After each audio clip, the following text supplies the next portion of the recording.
Office at 572-0383 or 572-0215. REV-UP St. Lucia, the alpha of radio.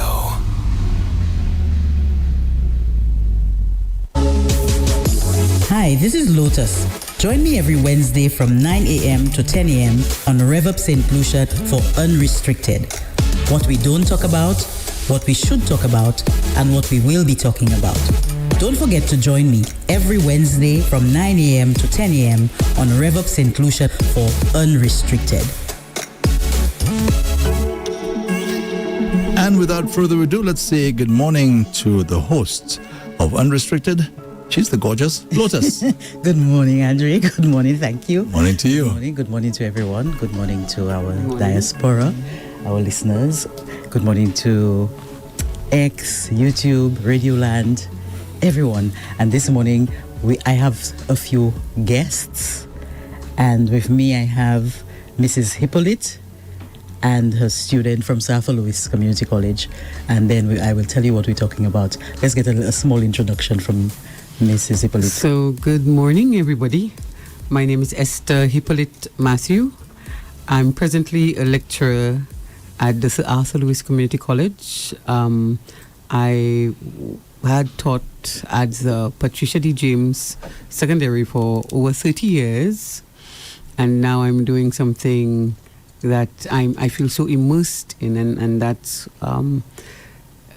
doing theater with a group that loves theater and are aggressive about theater, and which makes me feel that they feel my heartbeat. And yes, I've just been there for 2 semesters now, and the students we're just all excited about what we are doing. Okay, great. So welcome to your student.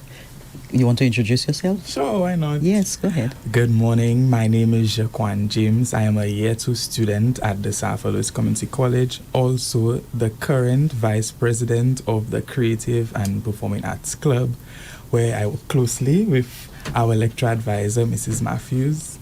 Okay, great. I'm always excited when we have young people on the show. Always excited, Andre. You know, that's something we are always happy about because we want to hear what they think. And, you know, we know that right now it's a very challenging time in the world.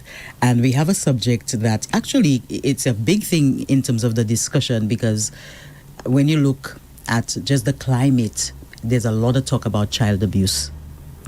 Child abuse. So this morning we're going to be talking about child abuse, and we're going to bring in the fact that Mrs. Hippolyte Matthew and her students, they're putting up a play. There's a play that is coming up, and a lot of times in St. Lucia, some things are considered taboo, but we know that these things are happening. And what better way to bring awareness and to help us relate a little bit more and understand the dangers of child abuse, violence against children, against women. And I think just with theater, there's so much. I mean, many of us know that when we watch movies, the power of the movie is reaching us in our seats. You know, sometimes we watch movies and we cry. I mean, I'm a crybaby. I'm a sucker for love. So on the weekend, I watched a movie. I went to the cinema to watch a movie called Reminders of Him. And it was a romance. You know, I love, and if you see me, you know, it reminded you of him. Yes. Yes, Andre. And the thing about it is that, but the power of the movie, the acting, to relate that story to you in such a way that you almost feel that you can feel their pain. Yes. And I think that's what theater does as well. I have seen some really good work from Mrs. Matthew, and so I am excited about that. For sure, we have some people who we do theater, but we don't reach each other. So I expect to come and see this play and to feel it from my seat. Yes. So we want to talk about, you know, child abuse a little bit, and we're going to get some synopsis on the play and what it is actually going to bring for us. Yes. So before we go into the discussion, Andre, give the numbers, because I am sure that as we go through the show, people will want to call and let us know their thoughts on this subject. Okay. If you'd like to call the fixed line, it's 572-9710, 572-9710.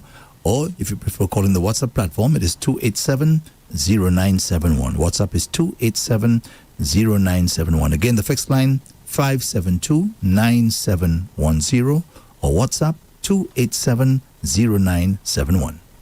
Okay, great. So as we would just walking around, the child abuse in the Caribbean, which includes physical, sexual, and emotional abuse, as well as neglect, it has a profound and long-lasting effects on children, adolescents, and adults. And that's the thing about it, is that a lot of times when children start, when the abuse is there from a child, even with therapy, sometimes it takes such a long time because it transfers into that child's, the adolescence, then the adulthood. So this is something that we really need to have open dialogue about, and we don't have it enough. And so, Miss Matthew, give us a little idea about the play you came up with and why you thought it necessary to bring something like that to us. Well, remember, as I said, I had been a teacher for over 30 years, and what happened is that I kind of got very empathetic with the stories that were coming to me, not just as a teacher, but as a person, and being in church and all of these things. We want to raise awareness of the fact that these things are happening, and what Sir Arthur Lewis has done is encouraged just some kind of openness for the students and the community to show that we are standing with children and parents who go through this trauma, because it is some kind of trauma. And we want to let children and even as we were advertising this thing, somebody called and said, you know what, I've been a victim of, and I want to help. And this is what we want, that you can recognize those issues and help. Now, one of the things I want to say too is that with child abuse, how do we recognize how do we recognize these things? Because in the research, it is showing that many times, and even when I was reading your little vignette, sometimes parents don't even realize things are happening under their nose. And even sometimes the teacher, by extension, may not realize that anything is happening with children. So let's discuss a little bit about how, or what are the signs, what are the things we want to look for when we think or when we realize that a child is being abused.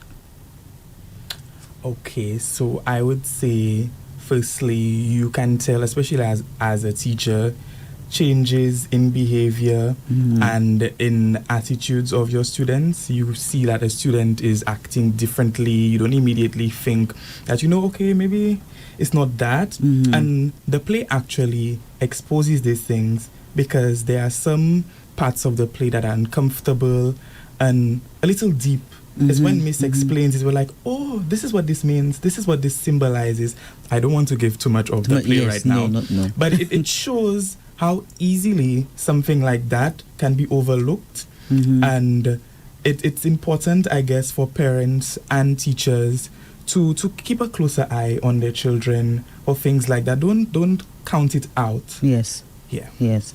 I agree. Andrea, you wanted to say something? Yeah, I was just saying, normally, young people go through changes, right? It's natural for them to go through changes. Sometimes they're very, very, up and about. Next thing you know, they're a little down, that sort of thing. So when you say look out for the changes, what are we talking about? So a child who would normally be excited and, ready to work and move, all of a sudden cries a lot. The work, she no longer does the assignments. Her head is always down. She has become reclusive. She's no longer playing with the students, and she doesn't want to stay home anymore. The teacher meets her and tries to talk to her with the parent around, and the child does not respond. All of these things. The child is aversive to all things that might be related to the issue. Yes. And that would be for both males and females, right? Of course, yeah. Sometimes, like in Jude's case, the male might be more open, because sometimes the issue is hidden, and it's difficult to find out or to, just to explain. They're not always, the signs that one may see may not always be those signs, but you cannot let those things go unnoticed. So are we to assume that you have been abused? Because she said in your case. Jude is my character on the play. let's get that straight. All right. So in the play, you play Jude, Yes. and Jude has been abused as a child. In some way, I feel like not all abuse is physical. So Yes, in the for case sure. of Jude, he's abused in a different way. Okay. And when you come to the show, when the viewers come to the show, they will get to see the way that Jude is abused. Unlikely, people would not think that's abuse. They'd probably think that you have to get beaten or touched for it to be abused. Yes. But in this case, it's very different. These are young children around grade 5, and the nature of things that they are exposed to is a form of abuse as well. And I think it's good that you said that, because from the Caribbean Association for Adolescent Health, it says that childhood trauma reverberates through adolescence and adulthood. Childhood trauma encompasses a range of adverse experiences, including physical, emotional, because we don't think of emotional abuse, and sexual abuse, neglect, family dysfunction. So imagine, some of us have had dysfunction in our families, and we didn't even realize that was categorized as an abusive environment. But it is an abusive environment when there's a lot of family dysfunction, Andre. Also, parental divorce, separation, or death or weakness in violence. So they're saying all that falls under abuse, where parents sometimes divorce and there's a lot of things going on. Sometimes even one parent may be abusive to the child that is there with them, almost making it feel like the child is the one to be blamed for the separation. And I've heard people talk about that, where, when my parents separated, I felt that I had to carry the brunt of the blame because of how that child, was treated. So you have all of these things. You have neglect. Sometimes we don't think of neglect as abuse, or weakness in violence. And a lot of I mean, we can relate to a lot of our peers, or even some of us having to see or experience violence in the home. And that falls under abuse as well. It does. So I think the various, categories of abuse is definitely something we have to speak to, because I think sometimes when you say abuse, everybody think it's only sexual abuse or a physical form. And trust me, all of these, I think a lot of these, if not all of these types of abuse is highlighted in the play. The forget-me-nots. Yes. So that's something I think many people will want to come and see. Hopefully. For themselves. Yes. I think it's an opportunity, because I think when we talk about Unrestricted, is about us learning things and being able to heal and being able to grow. So that's one of the ways we can actually realize the effects of what we do to our children, because sometimes people don't understand the impact of their actions. I think a lot of times, sometimes people came from homes where these things were done, and they think that it's okay to carry on the mantle. So it's important that when we have these discussions, or when plays like that come on, people can actually sit and realize, what, this is something that is not right. Because I think a lot of times we think people know what is not right, and I honestly think sometimes people are not aware. You are on the ball. You are. It's so true. And as I said, all of that is right there in the forget-me-nots.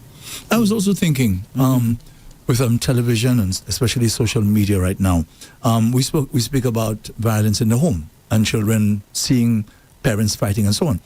You as a young man, if I may ask, how do you feel when you see violence on social media. I mean, it's not in your home, right? Because we talk about violence in the home and its impact. That's right. When you view those things on social media or TV or wherever, does that affect young people in any way? To be honest, and very honest, I feel like in the society that we are in, a lot of times that these things surface social media, a lot of people paint it as a joke or as something that is funny, when in the case that it's not, because you never know someone's story, as much as it may seem funny in the sense, but somebody's been affected. It could be psychologically or getting beaten, and people are posting it everywhere. It can really affect them. So I feel like majority of the times I, as a young person, would empathize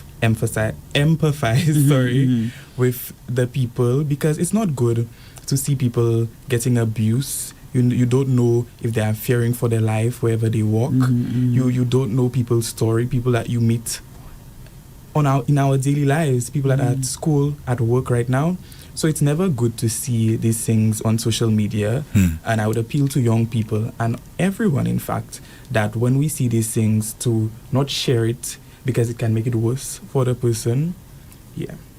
But I think too, people normalize these things. Yes. I think that's what I'm getting, the undercurrents of what you're saying as well as a young person, Andre. Sometimes we become, this morning I was talking to my daughter about something I saw on social media, and she was saying, Mom, we are being desensitized. So it's like you see these things all the time, and even when we hear people talk about that, people are recording things and not helping. Yes. So the recording becomes more important than the actual assistance.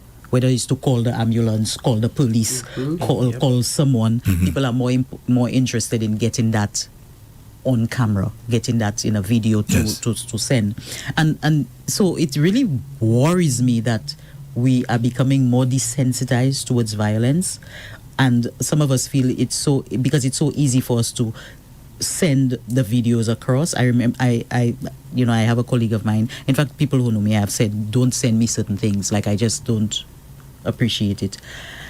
But you see the quickness, the something has happened and in 2 minutes everybody has the video. Yeah.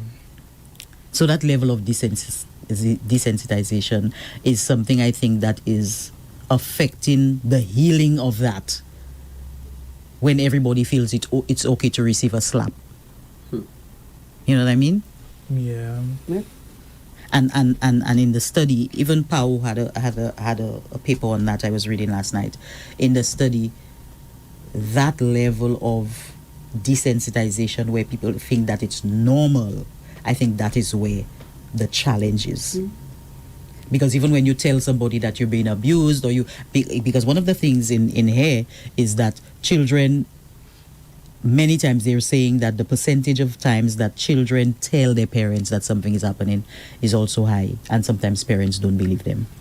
Very true. Yeah. And so maybe it's the part of the normalization where the parents feel, oh, you're probably not being abused for real, or shut up, or give you an additional slap because it's normal to be beaten. Yes, and to silence us. And I think the silence tell us that level of silence that we have in our society concerning the abuse of children. I remember back in the days, when I was a young boy, I mean, the whole issue of corporal punishment, that was huge.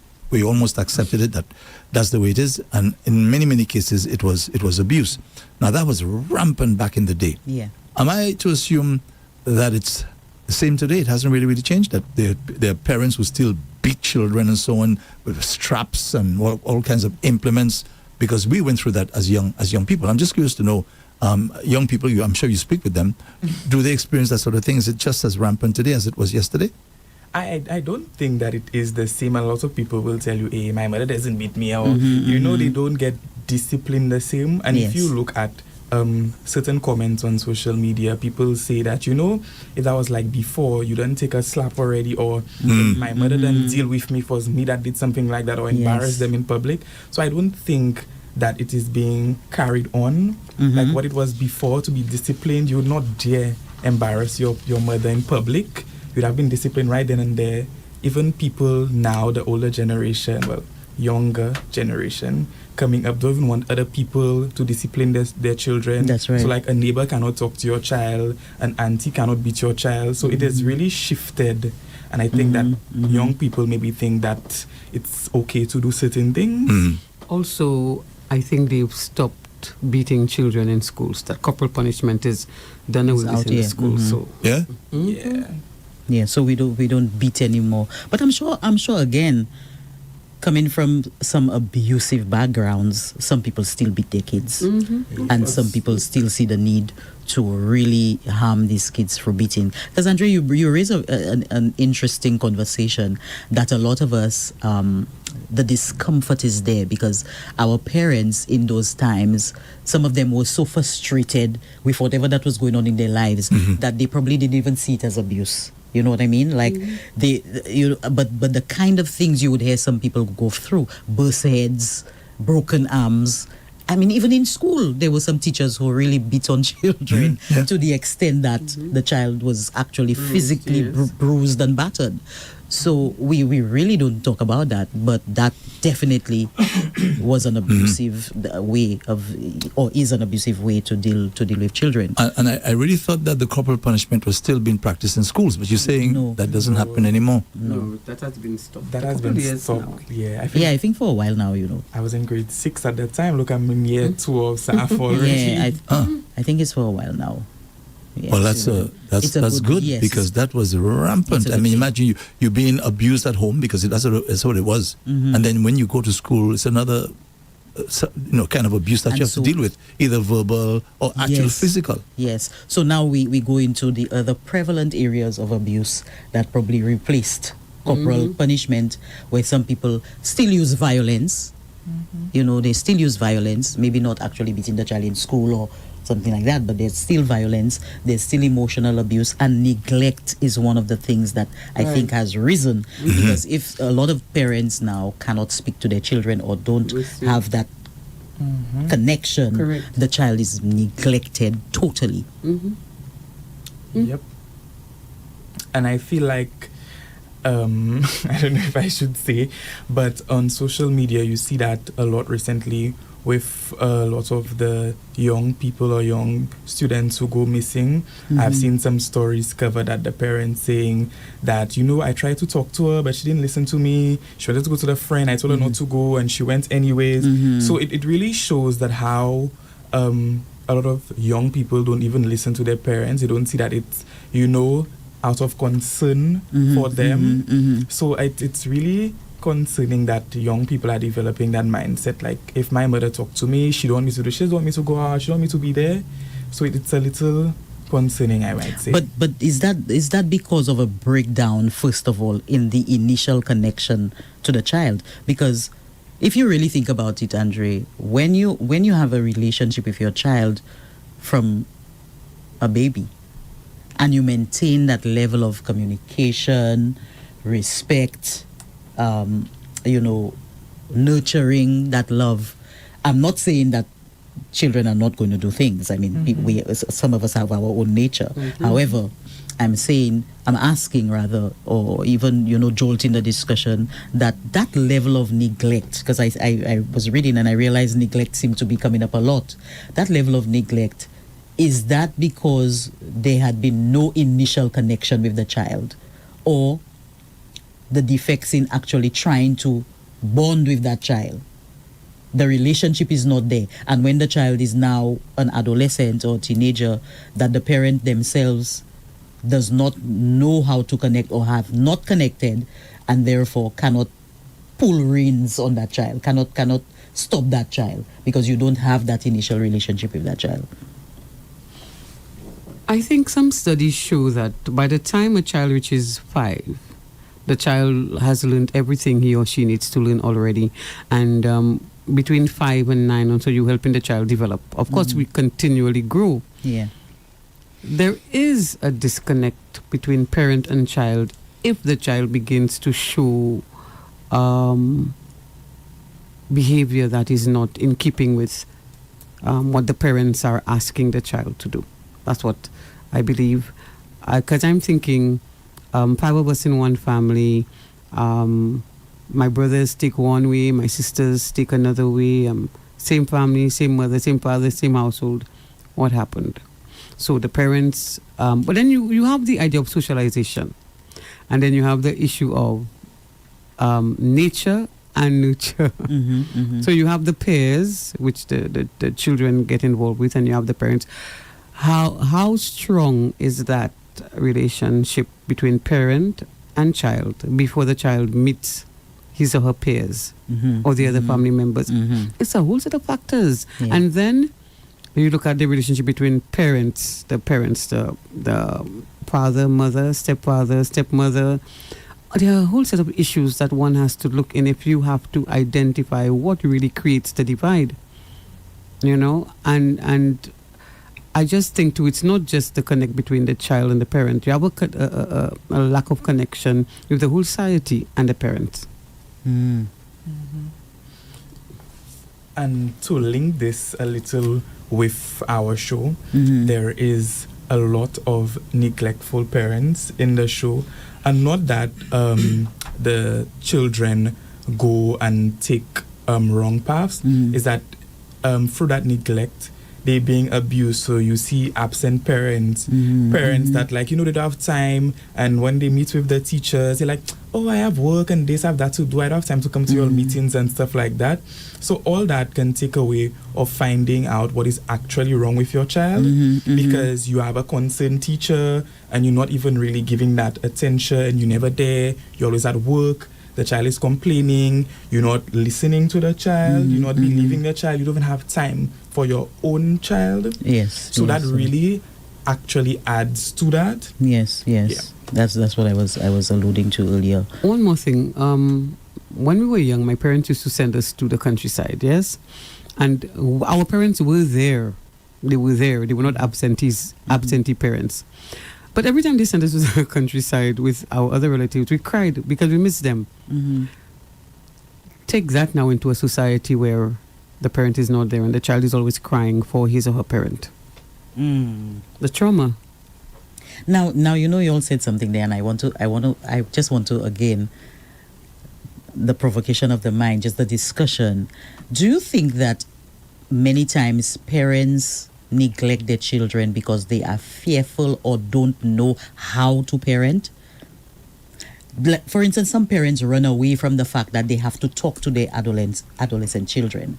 Maybe they don't know how, or maybe they are just afraid of speaking to the child, or even facing, because we have, for instance, in our society, we have a problem with communication. We simply do not know how to communicate. And so with that barrier, how do you get parents now who do not know how to communicate in the first instance, who are afraid to communicate with their children?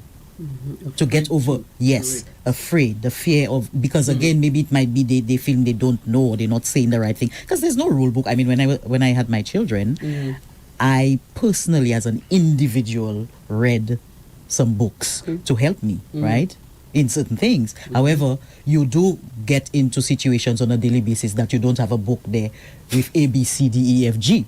So you have to determine or decide how to deal with a child. But if you yourself cannot communicate, you do not know how to communicate, these parents run away from even having the conversation with their children that begins with concern and care, because your child must know that you care.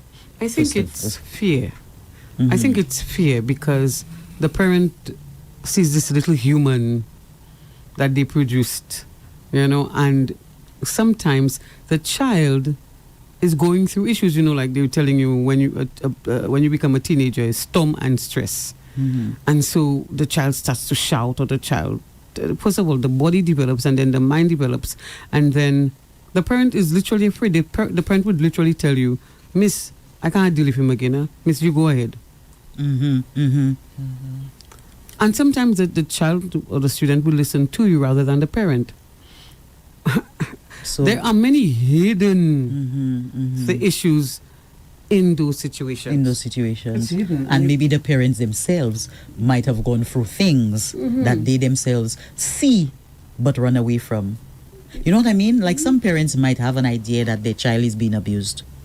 and do not want to face it, or do not want to. And I've seen and heard stories where that is the case in a lot of households, where families have an idea something is going on, but it's called willful blindness. Willful blindness. Yeah, where we see we know something is happening. Yes. You've not heard of that term? Willful blindness, where we know something is happening, or we can see something, but we pretend that it's not there. Yes.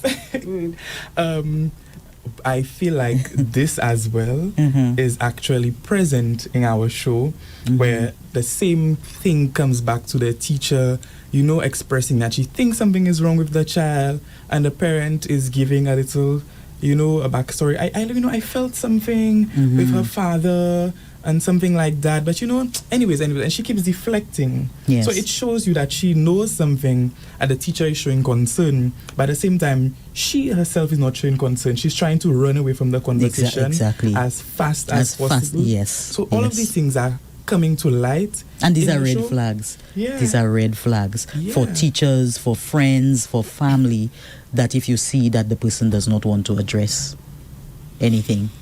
But Lotus was talking about, and it was a good point, Lotus, that as especially maybe your first child, you know some things, but you don't know everything. And as you said, sometimes something may come up and you don't quite know how to address it. Yes. I'm just curious to know your play. Does it in any way at least try to address the issue of how to be a better parent? Does that communicate? Yeah. Or how to communicate in any way. Does your play look at that issue? Because I think it's important. I'll tell you why I say that. I remember when I had my first child, my daughter, and she'd be doing some troublesome things, and I would say to her, "Don't do that." But she wasn't listening to me, because remember, that's my first child, so I'm learning as I go. She's not listening. So I would say to her, "I'll tell Grandpa for you, huh?" And when I say that now, she behave herself. Now, my grandfather heard me saying that, and he said to me, he said, in other words, I'm supposed to be the one she's supposed to quote-unquote fear. Yeah. And I'm saying to her, I'll tell Grandpa, and then she's behaved. So I realized now, I need to step up now to ensure now, not she doesn't fear me out of, stay away. That was respect. Yes. That if I say something to you, you need to respond. So I had to work on that. So I like the point you made a while ago, that, it's a sort of a learning process, especially the first one. Yes, and sometimes things are so uncomfortable. We think that things are uncomfortable, but that's where parents themselves also must develop some skills as well and be innovative in dealing with some things. Because I remember when my son, got into his puberty, he's growing, there were certain things I did not know. Again, the awareness, and in my ignorance, I would behave a particular way in response to. And it's only when I said certain things to, again, family, friends, say, no, you cannot know. This is probably what's going on, so give the grace. So sometimes even as parents, we do not know how to be comfortable in an uncomfortable situation. Yes. To bring up certain things, to even speak to the children, or to see certain things and ask certain questions. Some parents are afraid, and that is the baseline of neglect. Now, I wanted us to talk about the key effects of child abuse, because a lot of times we talk about abuse and we don't see how it affects children, adolescents, adults in the long run. And one of the things I saw in a report by PAHO and UNICEF, they warn of the impact of violence from an early age and calls for strengthening prevention, protection, and response from health and social protection systems to break the cycle of violence and ensure safe environments, right? And that only came up, that report was in January 2026, so that's just about two months ago. But the key effects of child abuse in the Caribbean include, well, we're looking at the Caribbean, physical and emotional impact, the mental health disorders, where they talk about victims often suffer from depression, anxiety, post-traumatic stress disorder, and suicidal ideations. And so these are some of the things we don't even talk about that affect. That's hidden, where the children are anxious. Before they hear a door close, they jump in, or they cannot go somewhere, or if they go somewhere, you realize in your group they do not want to enter a particular establishment, or they do not want to do a particular thing because something has been affecting them. So the mental health of people is a big... Yeah. You mean the mental health of the parents? Of children, going through that abuse and violence and, neglect. The mental health disorders that it can create, that impact. You can go ahead. And that could lead, that's a domino effect. Because sometimes the child is not just neglected. Who is neglected before the child? The mother is, or the father is, or somebody high up. And it's a domino effect until it reaches the child, and the child is the end all of it all. Yeah? And I feel it for any child who feels that way, who feels like the whatever type of abuse is so much so that they get suicidal thoughts or actually try to commit. And I feel like that's something that we also don't take seriously in our region. They feel like when people say that, oh, they're just joking, and especially for any young person who feels like they cannot speak to their parents, which is very sad, I must say. But I'm hoping that those who feel that way in any type of abuse find outlets. If it's a trusted teacher, a counselor, that they could speak about these things and they could find help. Yes. Because you are never alone. If you find that you cannot find refuge in your own home, seek it out there. Don't be afraid and hold it in to that point.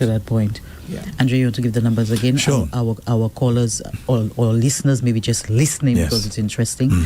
But so the fixed line is 572-9710, 572-9710, or you can call the WhatsApp platform at 287-0971. WhatsApp is 287-0971. Jaquan, right? Jaquan? I'm going to ask you a real heavy question. And I hope you can answer. But if you can't, that's no problem. Okay. Last night we had a program on Doctor in the House with Dr. Leonard Suraj, and he was talking about the differences between men and women. You listened last night? Yes, I did. And I asked him to tell us in a nutshell, because again, you cannot zero these things down to a T and say it must be that. So I asked him, what do you think that women need from men and men need from women? And he explained, right, in a very, very brief way. So my question is, what do young people need from us, the parents? That's a heavy one. It really is a heavy question, but I would say that every child is different. Every child requires different needs. What I may need from my parents, others may not need. But I would say it would start with communication, clear communication, especially in the era that we live in, the social media era. So for your child to be able to speak to you without fear that they could come to you with even taboo conversations, because at the end of the day, you are their parent. So if anybody should give them guidance, it should start with you. Next thing, they try to seek guidance from the wrong people, and it could lead to the wrong things. So I would say that it would start with communication and ensuring that your child feels loved in the home. I know I've heard something saying that as a parent, you can do all that you need to do, give your child everything that they need, but when they go out there, it's no telling who or what they can become.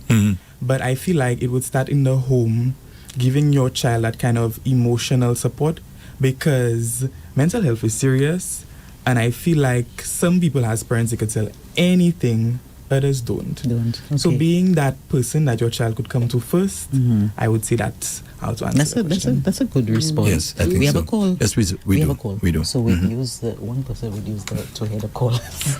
Callers. Hello, good morning. Welcome to Unrestricted. Lotus. Good morning. And Paul, and to the other guests that you have in here. Yes. Good morning. Good morning. Yes. And Paul, you might say your friend going through the most thing or have gone through the most in life. Well, that's how it is But, sometimes. I can speak to these things, a lot of these things that are happening. Okay, first of all, Andre, with myself, I am not going to make excuses for anybody. I was raised up in a time where I was, let me say, be bold about it, sexually abused by a priest How? A teacher, a priest, a teacher. And Andre, when I went to tell my mom, somebody went behind my back and said to my mother, he lied, and my mother beat me. Oh, no. And I was afraid of going to church. I was afraid of going to church as an acolyte. Wow. And the people were chastising me. I was not going to church. Like the 6 o'clock mass in the morning, I used to sit on the square because I know what I went through. But these people would never believe me. The teacher was so close to my parent that, my mother would never think, that's never going to happen. It did not get me in a worse off place because over the years, I was really angry about it. And I think that contributed to my anger in life. I mean, it is still a little effect, but, I am able to control that, because I now have family. But here is the thing, Andre, as much as this happened to me and my parents did not listen to me, and I suffered that, I have my son who I give everything. And when I say everything, in terms of love, at the home, I try to make sure I drop my son at school. I pick him up. I don't give him whatever he wants, but whatever I think is necessary. But sometimes he even gets things that he does, whatever he wants, he gets it. Because he has a sister who loves him. Sometimes I would say his sister is his mother. But here is the thing. Sometimes, Andre, my son just would not listen to me. There are times my son just ran away, from the house, and he's just like, I don't want to be here. And I'm saying, but why? We don't treat you in any way that would call for that. Your mommy love you, your daddy love you, you have sisters, you have my friends who love, everybody would tell you, once it's my son, they would tell you, yes, this guy is raising up in a home where he's loved. I don't beat my children. I don't beat him, Andre. We don't, I put him in classes where I think I gave him swimming, karate class. But sometimes he acts. He goes out after school. I would tell him you have to be home by a particular time. He's 12 years old, but he'd come in, say school finish at 3:40. Andre, he would reach home by 5 o'clock. One day I met him going on with a group of guys and asked him, but where are you going? Home is that direction. He told me, he can get home from that direction. And I'm like, but why? You don't even know where you're going. And he just would not listen to me. But as you said, you tell him, let me call so-and-so for you. For example, I getting up to go to church in the morning. I telling him, get up, get ready, let's go. Andre, this guy would take a whole day. Sometimes I'm in church and I ain't him. The service almost ended and he's not there. But guess what? His godfather would come. He would not even come to the house. The minute you tell him, I'm going to call him. Andre, who'd been in church before him? You see? So sometimes I wonder why are the kids doing this. Sometimes I don't think it's all the parent. I just think that the children has reached to a place nowadays. They just feel, I don't care. I can do whatever I want. I don't care who you are. I just will do what I want to do. Yes. So sometimes I struggle with that decision as to what. Sometimes I feel like just sending my son away to meet that same person, or send him to my aunt, or maybe he'll. But I feel I have a responsibility to raise him. Yes. Yes. I have a responsibility, and to me, I don't want to do. I don't want to do anything where I regret. So I say to myself, you know what? You're staying right here. I am going to deal with you right here. One second. One second. Shaquan, you think you can address some of what he's saying there? Yes. I feel like it would be difficult as a parent to see that you give your child everything and you still don't know how to get through to them. And to speak to the first part, I would like to say that it's important that we don't forget our young men as well. Because sometimes we think that sexual abuse or abuse is always young women. So it is very important that we don't forget the young men. That's because right. People will think that they lying. Guys, what are you saying that for? That don't happen. So that could be a bigger burden to carry in society, that as a young man, something like that happened to you and you feel like you cannot tell anybody. And we come back to the same thing. You cannot tell your parents because they don't believe you. So that could be very difficult to carry. Yeah. Thank you so much, Kola. You still there? Well, for me, Andre, to be honest with you, with that part, I think I moved on. I got married. I have my kids. I was really angry about it. To know that these people were close to me as a teacher, you know, as a priest, you know, these people let me down, you know, and even the people I expect in society at that time, I know that sometimes people were ignorant to these things and they feel, well, as some people would call them potoleglis, that the priest could not do no wrong, you know, but Andre, I was able to move on with it. You know, I was a young guy. Sometimes the way that I was punished, you probably would say it's abuse. Sometimes I was placed in the middle of the street, kneel on a grater, a stone on my head, you know. Wow. I was beaten with electrical wires, with broomstick, you know, a piece of iron, grab it wherever I can get it and send it after me. I almost lose my leg for that. You know, the way that I was punished, the things that happened to me. Any stick, any tree stump would be a bell. And that is how I was punished growing up. But I never made an issue out of that to say, well, I will hate my parents. Well, actually, my stepfather and my mother, you know, the way they punish me. But up to a day like today, I still show full respect and honor and love to my stepfather and mother. You know, I still do. I do not blame them for that, because maybe I say to myself, we were living in a time of ignorance, you know. That is why I promise never to treat my children like that. But not doing that to my kids, and see that the way my son, my two girls are fine, but the boy, seeing his reaction and the way that the things that he wants to do, it puts me in a fearful position. Should I be harsher on the correction of him, or what do I do? You know, but I love my son. I don't beat him. I try my very best. Sometimes I say to myself, you know, maybe if I give him that probably would, you know, think as if I'm buying him. No, but you know, sometimes I just want to avoid, because I always tell him, do not come home from school with things that I didn't give you. Because guess what? You want PS5, you got it. You want PlayStation, you got it. And I didn't buy it for him. I mean, his sister bought it, but he has the things. I try to give him everything that he needs in terms of clothes, shoes, you know, food, love, whatever he can, you know. But, you know, sometimes it's just a little hard for me to deal with the situation, the way he responds to things, you know. So that's all about. I just wanted to share that with you. Thank you so much, caller. Thank you so much. Thank you. That was. And you know, we have another call. But you heard Jacquan was saying earlier that children, each child is different. Different, yeah. Yes. You have another call? I have another call? Yes, we have two lines, by the way. Yeah. Oh. Hello. Yes. Hello, good morning. Yeah, Welcome to Unrestricted. Good morning, Brother Paul. Good morning to Lotus. Good morning. Good morning to my guest. your guest. Yes. And Jude. Well, Jude, I remember. Good morning, and good morning to the lecturer. Yes. And good morning to all those that are listening on the outside. I heard, as you said about church, going to church and stuff like that. Because I go to church too, and I have 3 children. But then 2 of them are of age where they can decide themselves. I think there are certain times when we have to learn to understand that the children have their own decision, their own life to live, and that we can't force things on them. Because if we force things on them and they realize they're at a certain age where, because I always feel like that I have 2 of them that are of age, and the other one is about 16, will be 16 next month.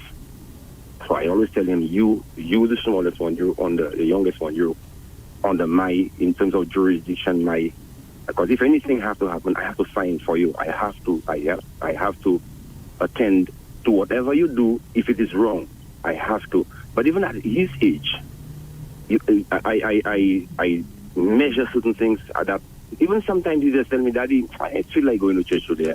Now I'm not forcing it on him, you know. I can't force it on him. You have to. And when he reaches church, the man speaks, and if he's upset, nah. There are certain times you have to let them make certain decisions as they grow. Now, my mother, when I was growing up, because people just be under different pressure. Different families. You have sometimes the parents have 2. That one has. My mother had 13 children, and my father was never really there to raise us as he was supposed to. So now you will find that this lady works so hard, and my mother is still alive. She's 102 years old.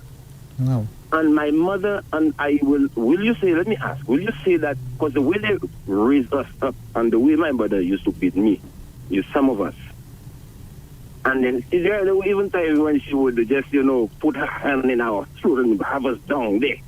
Because we were doing things that we were not supposed to. But then you see, with one lady, with so many children, and you can know she's under pressure. Will you say at that time it was really abuse? Well, yeah, the action is abusive. The intention may not be to abuse you, but... Okay, the action may be, but I don't think, because I think my mother really loves me. She really loves us. You know what I mean? And then they may be doing those things and it's abuse, and maybe does not even know it's abuse. Yeah. You know what I'm saying? But then they're thinking, well, boy, that is the way I have to deal. But let me tell you, you see my two sons, not my daughter, but my two sons, there are times I have to show them, listen, I'm the man in the house, not you all. So there were times when I had to beat them, Not really beat them in a way like to hurt them, but I had to lift up the rod, and beat them and let them know, listen, I in charge.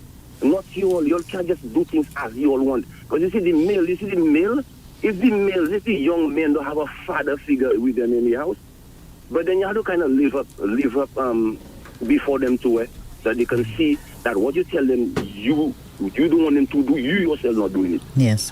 Okay, yeah, you have to. Yeah. And then I had to beat them. Well, I never really beat them a lot. But there are certain times when I find it was too lengthy, I had to beat them and let them know, you have to behave yourself, boy.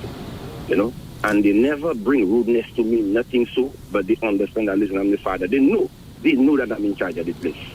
And not in abusing them, anything so. But I never had to beat the girl because I don't know, some of the girls always behave better than the boys. I don't know why. But I just realized that it turned to abuse when you... And the other question I wanted to ask, I think Lotus, the young man spoke about it. What I want to ask is, if you don't take care of your children, you're working, you're not taking care of them, is that abuse? Yeah, we spoke of neglect. Okay, so that is neglect. Mm-hmm. Okay, all right. So thanks a lot. And you have a nice... Thank you so much. Okay. Thank you. Yeah. No, yeah. Let's take a final call. We have to take a final call. Yeah, Yes. we do have a lot of time because we kind of... Hello, good morning. Welcome to Unrestricted. Hello? Hello? Hello. morning. Yes, good morning. Good morning, Lotus. Good morning to your guest, Shaquan. Good morning. Lady. Over there, what's the name? Mrs. Matthew. Mrs. Matthew, welcome. And Andre. Yes. St. Lucia, good morning. Very healthy subject, very ticklish, very sensitive. Very, very, very sensitive. A lot of people out there been hurt, and some of them don't want to be identified. They don't want to call. This is why they rather listen. But I'll share a bit of my story quickly. I normally don't call and tell the person previously that the gentleman before the last caller, I know exactly how he feels. Why I say this is because I went through something similar to this. It was a physical abuse by a priest. Oh my God. And most of these abuse before were by priests because they were interested. They were like little gods and everybody look up to them. And I find a lot of children come to confess and this kind of thing. So they have instructions, they have confirmation. So you find these little boys and you get me? Mm-hmm. But a lot of the little boys, went through a lot and they couldn't speak. Now, what I find in my day, that when I didn't come to instruction, the next time I come, then he would be squeezing me up with his fists under my, my rib area. And I would just be pouring, crying, and I can't report to anybody. Imagine, I didn't want nobody. I could not tell nobody. I couldn't trust nobody. I wasn't close enough to anybody that believes me. That doesn't mean I was a bad boy. I was one of my mother's best behaved boys because she used to give me to hold her money for her. That's for sure you. Her money, I was her bank. So when she said she don't have, I would just have to prove to her that, look, the money's. Slowly, let me drive you into this quickly. What happened is, what you find in the society, when priests, before the priests do these things, they don't get reported. And sometimes if they do, people don't believe, but they will just shift them around and they continue doing the same thing in another district. Most times that's what happens. But guess what? what I find, if I tell my mother anything like that, I don't think she would believe. And I'm her son. She would not believe me. And that is not nice. Okay? So that is why you need to have somebody in the family who trusts you or you could go to. Not even my teacher I could have gone to. My teacher, I was very close to my teacher. But she was a choir also. So how she would believe me? She was a choir. So that means all these people close to the priest. But with me, I didn't rebel. I didn't think of committing suicide. Nothing like that. Nothing like that. It wasn't in my thinking. But guess what? When I thought that was over, even my mother, let me just detour a minute. My mother, when she would discipline me, she would, even on a grater, she would put me to kneel down on 2 stones in the sun. Imagine cable wires, as in electrical wires. My father, imagine tamarind whip me up. And I'm saying, but what is it that I'm doing? You know, they don't get it. What is it I'm doing? I'm not doing nothing much. It's just like sometimes a little sweet or a little, sugar, whatever, you take it, I mean, that's why I live. But they would look like that heavy punishment. But once I get to know, when I grew up to be a man, somebody approached me and told me my mother's first child was her father's. So you see where that was coming from, the beating from her? Her first child, she was abused by her own father. So knocking me, beating me on my head and these kind of things. I wonder why my mother. So I never rebel. No matter what happens to me, I get beaten. I never rebel. I never try to take action. I just stayed and take my licks. You get me? Yes. And I reached, imagine, even when I grew up, Lotus. Senusha, I grew up, I was 19. I still got beaten.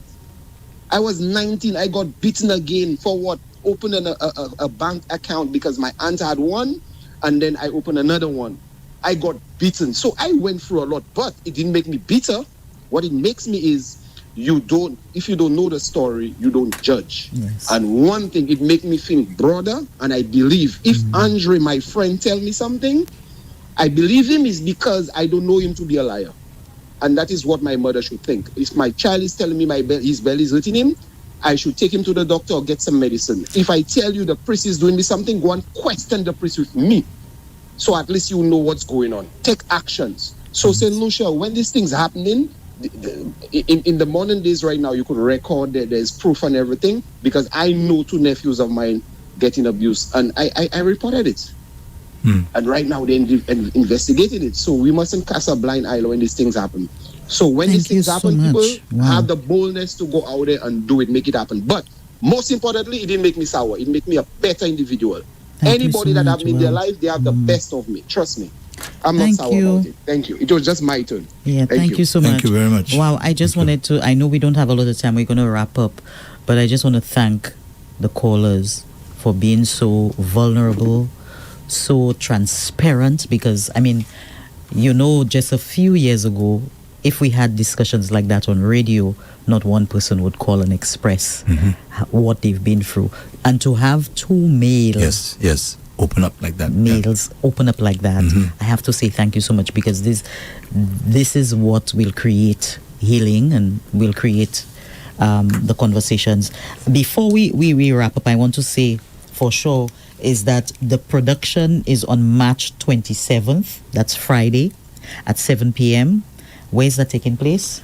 So that Cultural Center. Yes. The Cultural Center. Okay. So the Cultural Center, March 27th at 7 p.m. and it's only $30. I find we charge very little for theater. I mean, when you go, I'm telling you, we are very good with theater. When you go, you get a lot more than $30 in terms of value. So I hope that we will come out. Where they can get it in town. And you can purchase your ticket at Will's Fit Lifestyle on Mikud Street. Say that again? Will's Fit Lifestyle on Mikud Street. That's upstairs Flavor next to KFC. Okay, so that's the only place we can get tickets. Also at the South Lotus Community College's finance department. So if you're in the area, downstairs our admin building, you can get tickets only $30.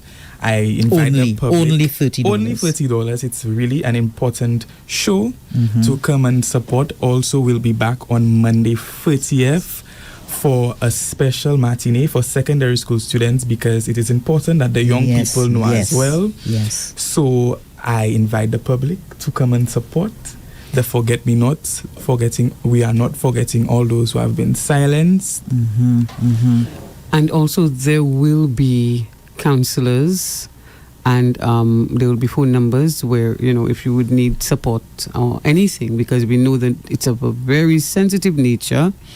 Yes. And so the Counselors at the play itself? Yes, on Wow. hand, so you can get the number. We can connect you. Or Correct, you can go to yes. the person. So I guess you will reveal the numbers at that time. They will be able to get. If Yes. needs be. Okay. Yes. All right. So March 27th, at 7 p.m., $30. This was a very, very important subject, and we hope that people go out and support the play. There was a lot more to discuss, but we don't have the time. So we just want to thank you for coming on to share with us what you intend to do and how you intend to help the community in understanding and working through these things. Yes, thank you so much for having us. Thank you for having us. Welcome. Thank you, Andre. And thank you, Lotus, as always, for your Thank service. you, Andre. Alrighty. Okay, you've been listening to and viewing Unrestricted with Lotus. You can join her again next week, Wednesday, same time, 9 a.m. to 10 a.m. for another Unrestricted. Those of you on Facebook, on YouTube, and also on X, we'll just take a little break and get back to you for Hard Drive.